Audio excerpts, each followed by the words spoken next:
مولاي صل وسلم دائما أبدا على حبيبك خير الخلق كلهم نبوي سيرة سيد الكونين والثقلين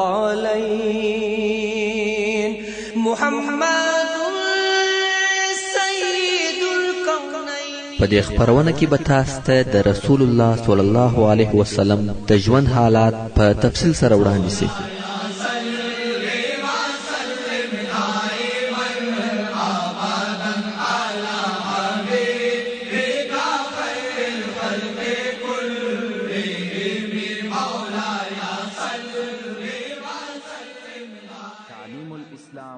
أعوذ بالله من الشيطان الرجيم.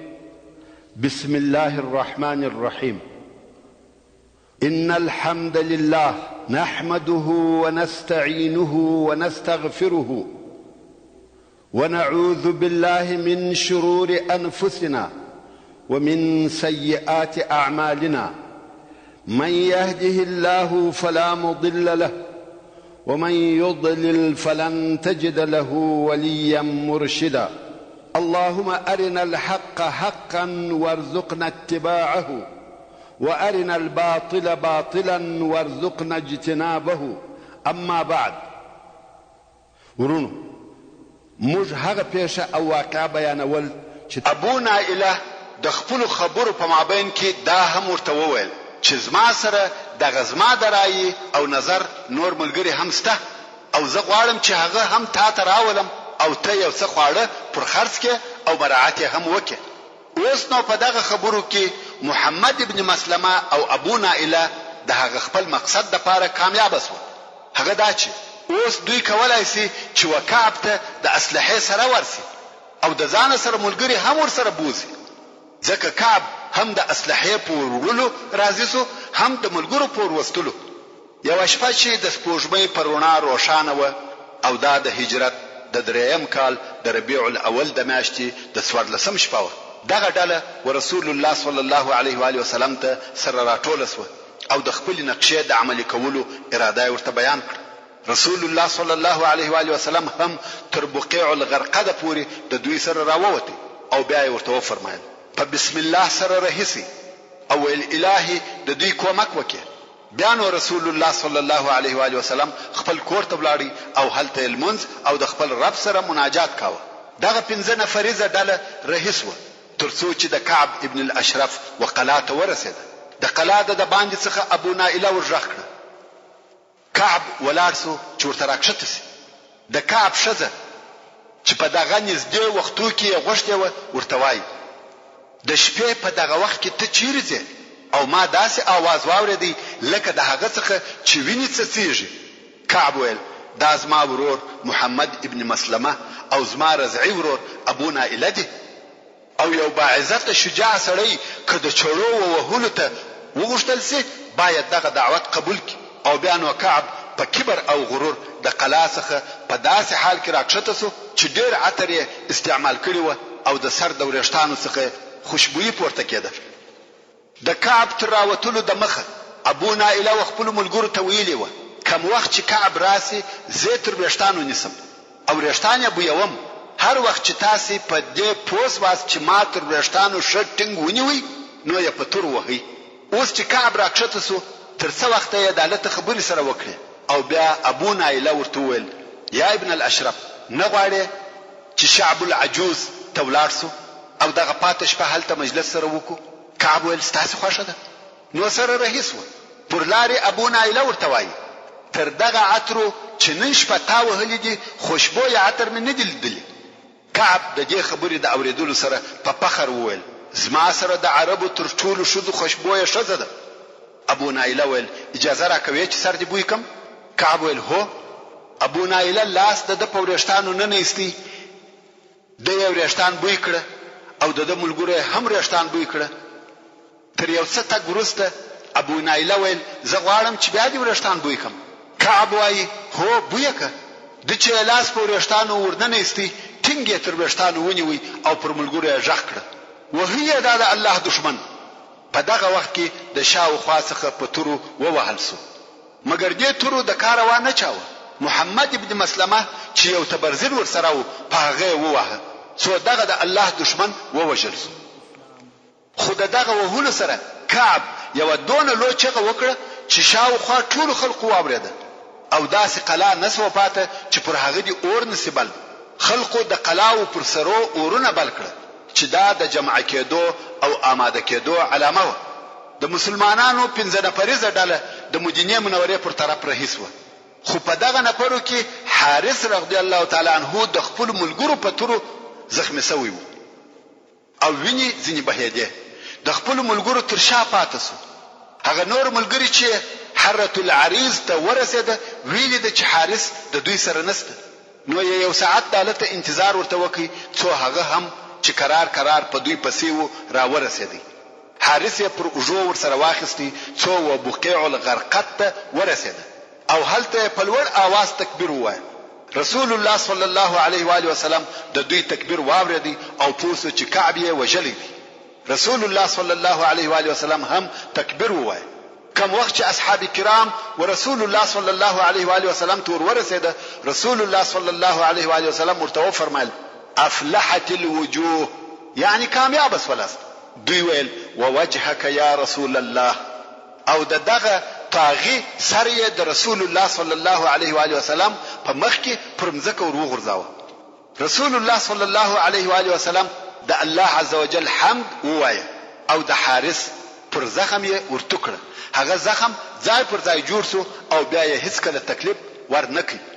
کوم وخت چې يهود د طاغي کعب ابن الاشرف په وجلو خبر سو، د دوی په عنادي او حسدي زړو کې نور هم ډېر سو او په دې پوسوه هر هغه څوک چې امن خرابوي، په خلقو کې تشویشونه پیدا کوي، د خپل وعدو او عهدو احترام نه کوي، که نصيحت فائدہ ورته ونه کړه، نو رسول الله صلی الله علیه و آله وسلم د هغو په مقابل کې د قوت د استعمالولو څخه هیڅ دریغ نه کوي.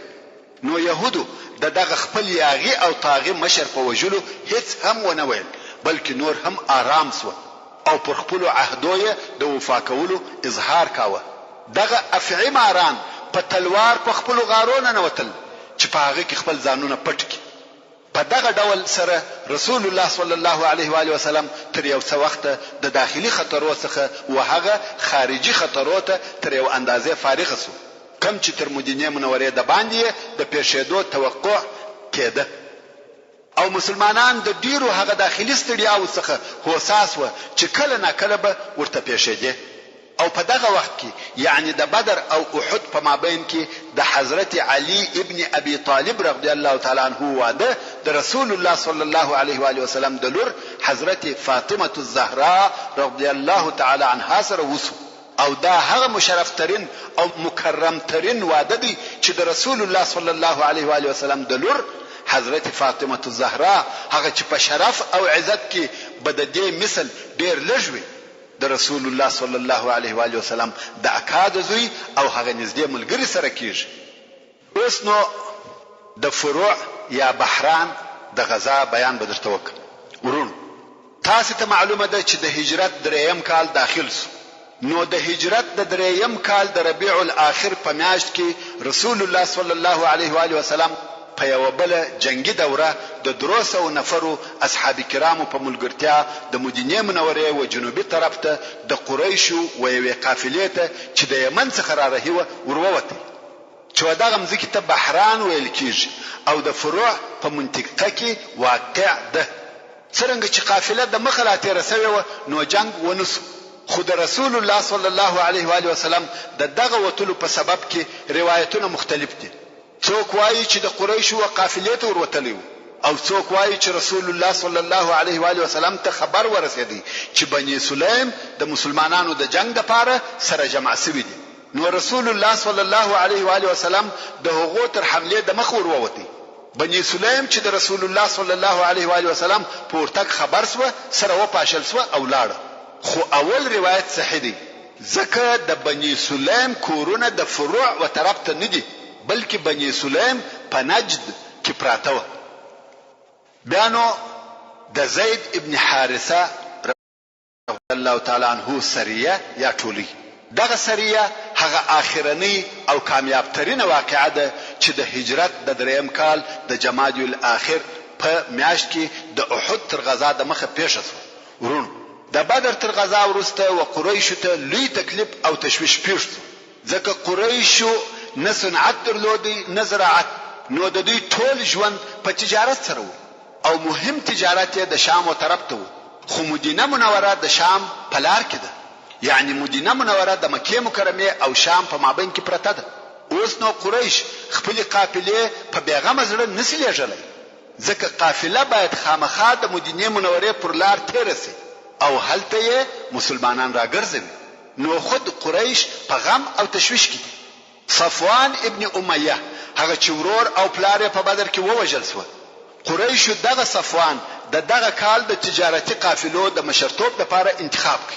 اوس نو صفوان و قریش توای محمد صلی الله علیه و آله وسلم او د ملګرو زموږ تجارت پر موږ بند کړي. موږ نه پوهیږو چې موږ د په اصحابو څو او د ساحلي لارو خلق هم ټول د ملګری سو. اوس زه نه پوهیږم چې پر کومه لار ولاړ سم. که موږ د لې په خپل کورو کې پاتې سو، خپل سرمایه خورو، هیڅ شی نه را پاتې کیږي. او تاسو پوهیږئ چې په مکه مکرمه کې زموږ ژوند په تجارت سره دی، چې په دوبي کې شام ته ځو او په ژمي کې یمن ته ځو. پر دې موضوع بحث وسو. څو اسود ابن مطلب و صفوان ته وویل د ساحل لار پرېږده او د عراق لار ونیسه، چې دا ډیره اوږده لار و. یوار به قافله د عراق پر طرف تله او بیا به د هغه ځای څخه په نجد کې تیرېده، بیا به شام ته تله، چې دغه لار د مدینه منورې په شرقي طرف کې د مدینه منورې څخه ډیره لري تیرېده او قریش ته دغه لار هیڅ نه ور معلومه. نو اسود ابن مطلب و صفوان ته وویل چې فرات ابن حیان در سره ملګری چې هغه دغه لار درشي. قریش د دې قافلې خبر ډیر پټ ساتلی و، هیڅوک نه خبر چې قافله کله او د کومې لارې څخه ځي. خو سبحان الله، الهي قدرت دی. دغه قافلې او د تګ د لارې خبر مدینه منورې او مسلمانانو ته ورسېدی. هغه داس چې یو د مسلمانانو څخه چې سلیط ابن نعمان نومېدی، چې مسلمانو په کفارو کې د جاهلیت د وختو څخه یو آشنای درلودي چې د هغه نوم نعیم ابن مسعود او مشرک دی. دغه نعیم ابن مسعود د خندق په غزا کې ډیره جالبه قصه لري چې پر خپل وخت به درته بیان سي، او هغه وخت مسلمان سو. خو اوس دغه نعیم مشرک او د کفارو سره دی. نو سلیط ابن نعمان مسلمان د نعیم ابن مسعود مشرک سره د شراب چښلو په مجلس کې ناست دی او شراب سره چشي. البته تر دغه وخت شراب نه حرام سوی. نعیم ابن مسعود نشست او دته د قافلې حال پرور معلومو. د نشه په حالت کې پر خبرو راغلی، د قافلې د لیږلو حال بیانوي، مګر سلیط نه دی نشه. د بیا په پښتنو شروع وکړ څو د قافلې پر حال په تفصیل سره ځینې معلوم کړي، چې کله رهیسوه او پر کومه لار ځي، څو نفره او څو مالونه ورسره دي. کوم وخت چې سلیط پوره معلومات حاصل کړ، نو فورا رسول الله صلی الله علیه و آله وسلم ته ورغلی او ټول قصه ورته بیان کړه. رسول الله صلی الله علیه و آله وسلم هم ډیر ژر یو سل نفریزه ټولی جوړ کړه چې مشر زید ابن الحارثه رضی الله تعالی عنه. زید هم په ډیره چابکي سره د قافلې لارې ته ځان ورساوه چې پر قافله یې ناببره په داسې وخت کې حمله وکړه چې هغه په نجد کې د یو ابو سره اړول، چې هغه ابو ته قرده ویل کېده. مسلمانانو ټول قافله ونیول. صفوان او د ملګرو چې هیڅ دا فکر نه کاوه چې مسلمانان دي په لار کې ورته ولاړ وي، نو بیل تیشتي بل څه نه ور پات. کفار د عراق پر طرف رهیوه، مسلمانان هلته څه واړي؟ دا هیڅ امکان نه لري چې مسلمانان دي په مخه ورسي. دوی په بیغمه زړه اړول چې ناببره حمله پر وسو. نو صفوان او هغه د قافلې ساتونکي بیل کم مقاومت ټول وتښتېده. قافله سره د هغه مالوچ پکښېوه پر میدان پرېښول. مسلمانانو ټول قافله په غنیمت واخیسته. 100,000 د سپینو زرو درهمه، اوشان، مالونه، ټول شیان چې دا و مسلمانانو ته لوی غنیمت. حتی هغه د قافلې لارښوونکی فرات ابن حیان یې هم بندي ونیوی. رسول الله صلی الله علیه و آله وسلم پس له هغه څخه چې د قافلې څخه خمس وېستي، نور قافله د ټولي پر افرادو تقسیم کړ او فرات ابن حیان مسلمان شو. دغه حمله پس له بدر څخه و قریشو ته یو بل غم او مصیبت شو. په دې نور هم تشویش او پریشانی زیات شو. اوس نو د قریشو مخ ته دوه لارې دي، یا به خپل سرکشي او کبریا پریږدي، د مسلمانانو سره به د صلح او مسالمت لار اختیاروي، یا به داسې جنگ کوي چې په هغه سره خپل بایللي مجد او پخوانی عزت لاس ته راوړي او د مسلمانانو قواوي داسې تت او پرکي چې نه پر دوی او نه د دوی پر قافلو تسلط ولري. خو د مکه مکرمه مشرکانو دغه دوهمه د جنگ لار اختیار کړ. پر دې ټینګار کاوه چې خپل بدله واخلي او د مسلمانانو سره د مقابله لپاره باید پوره آمادګي ونیسي او پر مسلمانانو باید د دوی په کورو کې حمله وشي. نو دغه د قافلې اخیستل او هغه نور په خواني واقعي د دې سبب وګرځیدي چې د احد غزا یې په وجود راوړ. د احد د غزا یا د ونی استکون کې جنگ د پاره د قریشو آمادګي. پس له هغه څخه چې قریشو د بدر په غزا کې شرمون کې شکست وخوړی، مشران او سرداران یې ووژل شو، نو قریش د قهر څخه سره ایش او په زړه کې د انتقام او بدله اخیستلو اور بل. حتی قریش د بدر پر وژل شوو کسانو جرا منع کړ او ول د بندیانو د خلاصون لپاره پر پیډیا ورکولو هم تلوار مکوي. دا د دې لپاره چې مسلمانانو ته د دوی د درد او غم اندازه نسی معلومه. نو د بدر تر جنگ وروسته قریش پر دې اتفاق وکړي چې د مسلمانانو پر ضد به یو عمومي داسې جنگ جوړوي چې د دوی زخم ور جوړ کړي او د دوی د انتقام تنده ورماته کړي.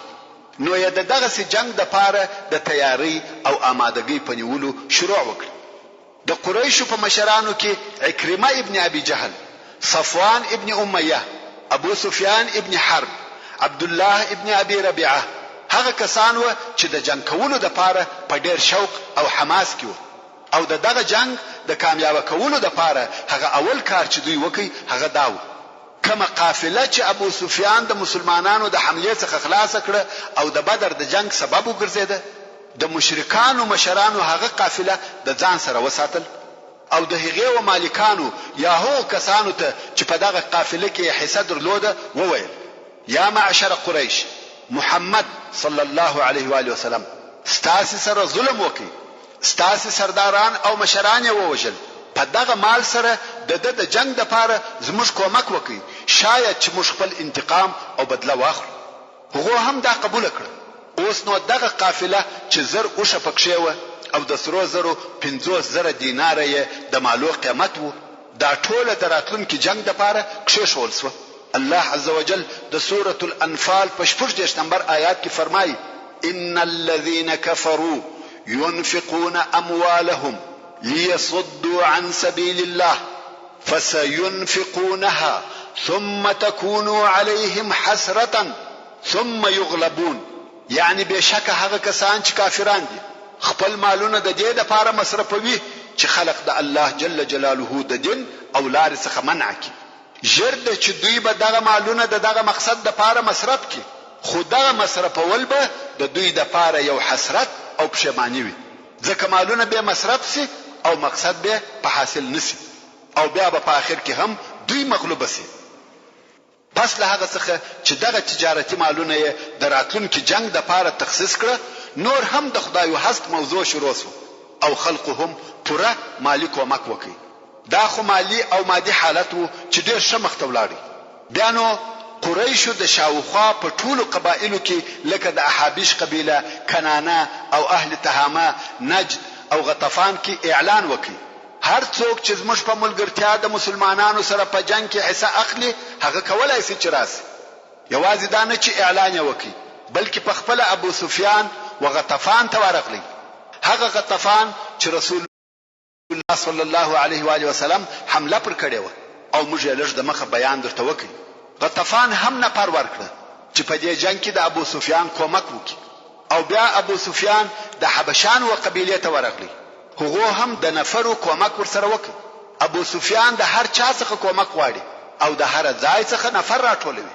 حتی صفوان ابن امیه هغه ابو عزه شاعر کوم چې د بدر په جنگ کې مسلمانانو بندي ونیوي او بیا رسول الله صلی الله علیه و آله وسلم بیل پدیه په دې شرط الکی چې بیا به د مسلمانانو پر ضد نه جنگیږي او ده هم دغه وعده وکړه. نو صفوان دغه ابو عزه په دې راضي کی چې پر قبیلو ګرځه او په خپل اشعار سره خلق د مسلمانانو پر ضد پاروه. او صفوان دا وعده ورسره وکړه کته د جنگ څخه ژوندۍ راغلی دونه مال بدرکم چې په یو ور به غنی کم او کوو وجل سوی ستاد لونو نفقه د همیش لپاره پر ماده. ابو عزه هم دغه سودا قبول کړه، قبیله پر قبیله ګرځېدی او په خپل اشعار سره خلق د مسلمانانو و جنگ ته تشویقول. همدارنګه قریشی یو بل شاعر هم دغه وظیفه د لپاره انتخاب کړي چې هغه مسافع ابن عبد مناف الجمحي.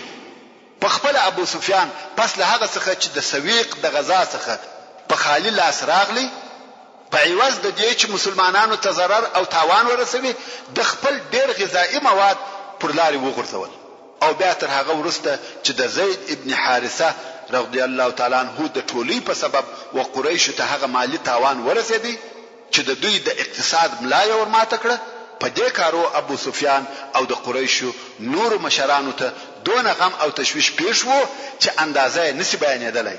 نو ځکه قریشو د داسې جنگ د پاره چې د دوی او مسلمانانو په مابین کې فیصله کوونکی وي په ډیر تلوار او جدیت سره آمادګی نیول او ژر په تلوار سره خپل کارونه مخته بیایي. اوس چې د بدر د غزا پوره یو کال تیر شو په دغه موده کې قریشو وکولای شوای چې خپل لشکر او اسلحه تیار او آماده کړي. قریشو د درو زرو جنگي نفرو لشکر جوړ کړي چې دا په خپل قریش د دوی حلیف قبیله احابیش او نور و. قریشو ته ډیر لوی لشکر راټول شو. یو کال د مخه په بدر کې د کفارو شمیر 1000 نفر وو او اوس 3000 نفر شو چې دا د خلقو پر راټولولو او جمع کولو د ابو سفیان قدرت ښکاره کوي. او د قریشو مشرانو په دې جنگ کې شذې هم ورسره رهي کړې ځکه د دوی په فکر دا کار په جنگ کې د خلقو د ثابت پاتې کېدو سبب ګرځي او دغه شذ شمیر 15 تنیو. د دې لشکر د نقلولو حیوانات 3000 اوشان و او 200 د آسانو سپاره ورسره و. د ساتنې اسلحه 200 زغری و. د لشکر عمومي قومندان ابو سفیان ابن حرب دی. د آسانو د سپرو قومندان خالد ابن ولید دی او د معاون عکرمه ابن ابي جهل چې دغه دواړه په هغه وختو کې د خپل پلرو پر دین یعنی پر شرک و.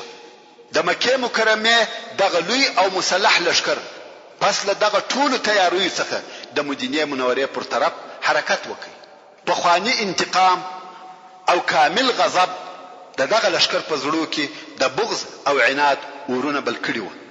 د دوی د حسد دک او زخمی زړه ته تر هغو شفا نصرت لای تر څو چې رسول الله صلی الله علیه و آله وسلم او ټول مسلمانان و نه وژني او د اسلام دین نیست او نابود نکي. عباس ابن عبد المطلب رضی الله تعالی عنہ د رسول الله صلی الله علیه و آله وسلم اکا چې په مکه مکرمه کې دی د قریشو دغه حرکتونه او عسکري آمادګي تر نظر لاندې نیولې دي. کوم وخت چې د لشکر حرکت وکړي عباس رضی الله تعالی عنہ په ډیر تلوار سره یو لیک ورسول الله صلی الله علیه و آله وسلم ته ولېږي چې په هغه لیک کې د لشکر ټول حالات په تفصیل سره لیکلي و. د عباس رضی الله تعالی عنہ قاصد هم دغه لیک پر رسولو کې ډیره چابکی او چالاکی وکړه تر داسې اندازې چې د مکه مکرمه او مدینه منورې تر مابین 1500 کیلومتره لارې په درو ورځو طی کړه او لیکي ورسول الله صلی الله علیه و آله وسلم ته چې په دغه وخت کې په مسجد قباء کې ورکړي. لیک ابي ابن كعب رضی الله تعالی عنہ ورسول الله صلی الله علیه و آله وسلم ته ووایي. رسول الله صلی الله علیه و آله وسلم د حال په پټولو سره امر کوي او په خپل رسول الله صلی الله علیه و آله وسلم ډیر ژر و مدینه منورې ته ولاړی. هلته د مهاجرینو او انصارو مشران سره راټول کړ. مشوره ورسره کوي چې موږ باید څو ټول مدینه منوره د تیارسي په حالت کې ده. مسلمانان حتی د المانځه په وخت کې هم اسلحه د ځان څخه نه لري کوي. د انصارو یو ډله چې سعد ابن معاذ، اسید ابن حضیر او سعد ابن عباده رضی الله تعالی عنهم اجمعین هم پکښې و. مسلح د رسول الله صلی الله علیه و آله وسلم د ساتنې لپاره ودرېده. شپه به د رسول الله صلی الله علیه و آله وسلم د کور و مخته د اسلحې سره تیرول. پر هغه لارو چې د باندې څخه مدینه منورې ته راتلې د مسلمانانو مسلح ډلې ودرېدلې د پاره د دې چې په بې خبرۍ کې حمله پر ونسي او د مسلمانانو گشتي پیره شروع شوه. د هغو لارو پر شاوخوا ګرځېده چې د دې احتمال وو چې مشرکان دي دغه طرفه حمله وکړي. د مشرکانو لشکر چې د مکه مکرمه څخه راووتی د مدینه منورې پر عمومي لار رهیو. کوم وخت چې ابواته ورسېدی دلته هند بنت عتبه چې د ابو سفیان شزوه وقوم ته دا مشوره ورکړه چې د رسول الله صلی الله علیه و آله وسلم د مور قبر وشني او دا د قبر څخه راوباسي. خو د لشکر مشرانو دا مشوره رد کړه او د دې کار د عواقبو څخه وبېرېده. ویل کدا کار شروع سو په نتیجه کې موږ تاوانیان کیږو. لشکر بیا هم د مدینه منورې پر لار رهیدي څو و مدینه منورې ته نږدې سو. دلته د لارې وراسته طرف ته واوښته ترڅو چې د احد وغرته نږدې په یو ځای کې واړول چې عینین ورته ویل کیږي. د کفارو لشکر پر دغه ځای د جمعې په ورځ چې د هجرت د 3م کال د شوال د میاشتې 6مه ورځ واړول. د مدینه منورې استخباراتو د مشرکانو د لشکر خبرونه او حالات پرلپسې و رسول الله صلی الله علیه و آله وسلم ته راوړل ترڅو چې دغه آخري خبر چې د کفارو د لشکر د اړولو حالات و هم و رسول الله صلی الله علیه و آله وسلم ته ورسېده. دلته نو رسول الله صلی الله علیه و آله وسلم یو مشورتي عسکري مجلس جوړ کړ چې په هغه کې د موقف د اختیارولو لپاره رأی او نظریه بیان شوه. خو رسول الله صلی الله علیه و آله وسلم دغه مجلس په هغه خوب خبر کړي چې د علیه الصلاۃ والسلام لیدلی. رسول الله صلی الله علیه و آله وسلم و فرمایل ما خوب ولیدی او خیر می ولیدی و می لیده چې هغه حلالېږي او زما د توري په سنده کې می یو مات ځای ولیدی لکه هغه غاښ چې وتلی او و می لیده چې ما خپل لاس په یو قوي زغره نه نېستی. اصحاب کرام وویل یا رسول الله دغه خوب ترجمه دې څنګه وکړه؟ رسول الله صلی الله علیه و آله وسلم و فرمایل دغه حلالېدل زما په اصحابو کې مرګ او وجنه ده. دا چې زما د توري غاښ وتلی دی زما د اهل بیت څخه یو نفر وجل کیږي او زغره مدینه منوره ده. نو زما رای او فکر دادی چې د مدینه منورې څخه بنوځو. که مشرکان پر دغه خپل ځای پاتوي په ډېر بد ځای کې دي او که مدینه منورې ته را داخل سو مسلمانان به د مدینه د کوڅو په خلو کې جنگ ورسره کوي او ښځې به د کورو د بامو څخه جنگ ورسره کوي. دا زما رای ده. عبد الله ابن ابي ابن سلول رئیس المنافقین چې ودې مجلس ته د خزرج د قبیله د یو زعیم په صفت سره راغلی هغه د رسول الله صلی الله علیه و آله وسلم دغه رای سره موافق شو. خدا معلومه خبره ده چې د موافقت په دې سبب نه چې دغه رای د عسکري نظر صحیح رای ده بلکې د اصلي مقصد دا و چې بیل دې څخه چې څوک د په منافقت پوسی د جنگ څخه خلاص.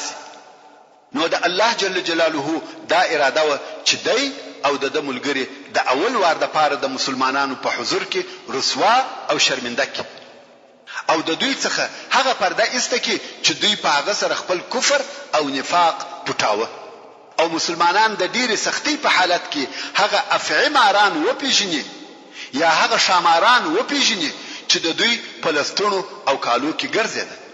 د رسول الله صلی الله علیه و آله وسلم د رای تر اوریدلو وروسته اصحاب کرامو د خپل رایو په وړاندې کولو شروع وکړ. په اصحاب کرامو کې چې اسلامی احساسات پارېدلي و او ځینې خو یې هغه کسان و چې د بدر په ورځ د رسول الله صلی الله علیه و آله وسلم سره نه ووتل. هغه ورسول الله دغه ورځ تمنا درلوده او د الله عز وجل څخه مو په خواستو غوښته او الله جل جلاله دغه ورځ مشتراوسته موږ زموږ و دشمنانو ته وروباسه چې دوی ونه وایي چې موږ د دوی څخه وبېریدو. دغه خلقو په جمله کې انس ابن نضر رضی الله تعالی عنه ولاړ شو. دغه انس و بدر ته نو حاضر شوی، ځکه د خیال نه وو چې جنگ پیښیږي، بلکې د ګمان د قافلې وو. مګر کم وخت چې هلته جنگ پیښ شو او هغه پای ته ورسېدی او دوی نو پکښې حاضر، نو ډېر خفه او غمجن شو. او هغه وخت د رسول الله صلی الله علیه و آله وسلم په حضور یو خبره وکړه، ویل دا اول جنگ وو چې رسول الله صلی الله علیه و آله وسلم پکښې حاضر وو او زه نسوم ورته حاضر. په والله که پس لنن ورځې څخه د رسول الله صلی الله علیه و آله وسلم د قریشو سره جنگ وو، هغه کار چې زه کوم الله جل جلاله به وویني. دا نه چې تاسو به وویني، بلکې ویل هغه کار چې زه کوم الله جل جلاله به وویني.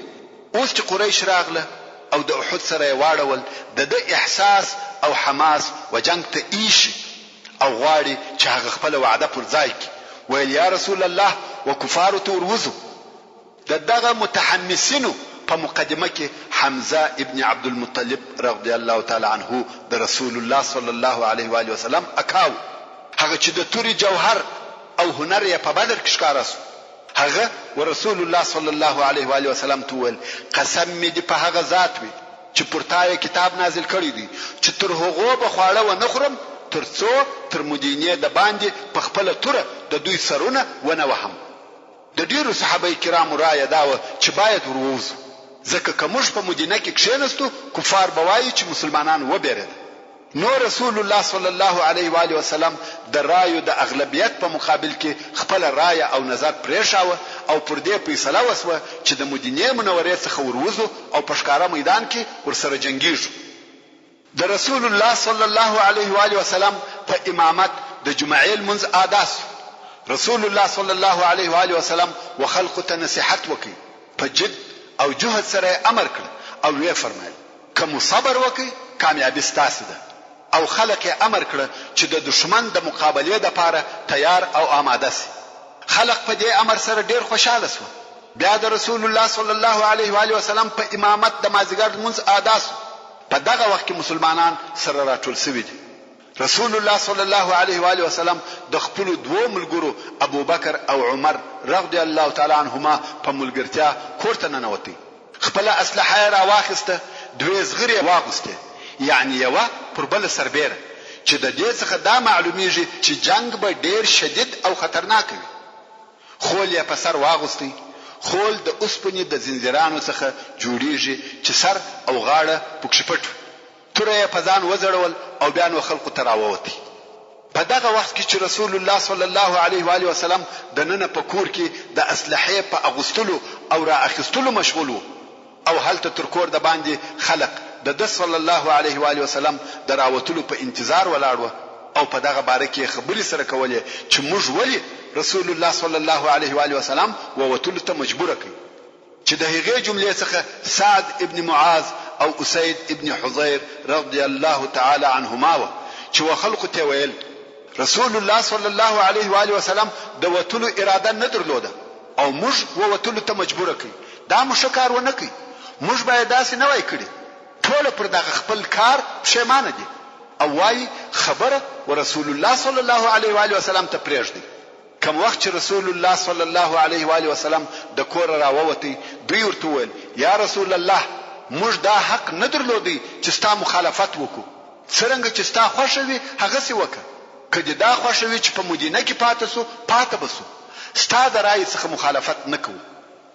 دلته په خلقو کې شک او تردد پیدا سو چې ووځو که نه ووځو. مګر په دغسې حالاتو کې شک او تردد نه دی پکار. د خلقو په جواب کې رسول الله صلی الله علیه و آله وسلم هغه خپل مشهور قول وویل.